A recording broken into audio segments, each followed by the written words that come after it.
புதுச்சேரி சட்டப்பேரவை பட்ஜெட் கூட்டத்தொடர் இன்று தொடங்கியது. முதல் நாளில் ஆளுநர் கிரண்பேடி உரையாற்றிய போது அதிமுக உறுப்பினர்கள் அவருக்கு எதிர்ப்பு தெரிவித்து போராட்டத்தில் ஈடுபட்டனர். இதுகுறித்த தகவல்களை செய்தியாளர் ரகுமான் தருகிறார். புதுச்சேரி சட்டமன்றத்தின் பட்ஜெட் கூட்டத்தொடரானது இன்று காலை தொடங்கியது. பட்ஜெட் கூட்டத்தொடரின் முதல் நாளான துணைநிலை ஆளுநர் கிரண்பேடி சட்டப்பேரவையில் தன்னுடைய உரையை நிகழ்த்தினார். ஆளுநர் உரைக்கு எதிர்ப்பு தெரிவித்த அதிமுக உறுப்பினர்கள் அவைக்கு வரும்போது கருப்பு சட்டையுடன் உள்ளே வந்தார்கள். மேலும் அந்த உரைக்கு எதிர்ப்பு தெரிவிக்கும் விதமாக கண்களிலே கருப்பு துணியை கட்டிக்கொண்டு ஆளுநருக்கு எதிர்ப்பு தெரிவித்து கோஷமிட்டார்கள்.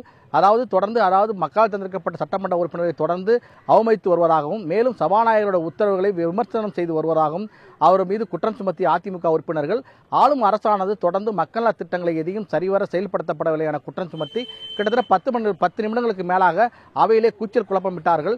இதனைத் தொடர்ந்து அங்கிருந்து அவர்கள் ஒட்டுமொத்தமாக அதிமுக உறுப்பினர் அனைவரும் அவையிலிருந்து வெளியேறினார்கள்.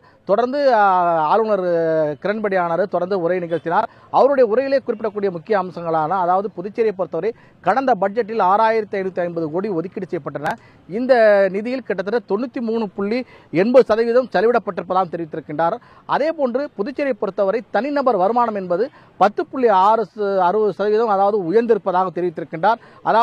கடந்த ஆண்டை காட்டிலும் தனிநபர் வருமானமானது 1,90,384 ரூபாய் உயர்ந்திருப்பதாக தெரிவித்திருக்கின்றார். அது மட்டுமல்லாமல் அடுத்த மாதம் முதல் அமலுக்கு வர இருக்கக்கூடிய புதிய சரக்கு மற்றும் சேவை வரி விதிப்பால் ஏற்படக்கூடிய பாதிப்புகளை சரி செய்யும் வகையிலே புதிய தொழில் கொள்கை அமைக்கப்பட்டிருப்பதாகவும் தெரிவித்தார். இதைத் தொடர்ந்து அவருடைய உரையானது நிறைவு பெற்ற பின்பு சபையை நாளை காலை 10 மணி வரை ஒத்திவைத்து சபாநாயகர் வைத்திலிங்கம் உத்தரவிட்டார். புதிய தலைமுறை செய்திக்காக ஒளிப்பதிவாளர் ஸ்ரீதரன், புதுச்சேரியிலிருந்து ரகுமான்.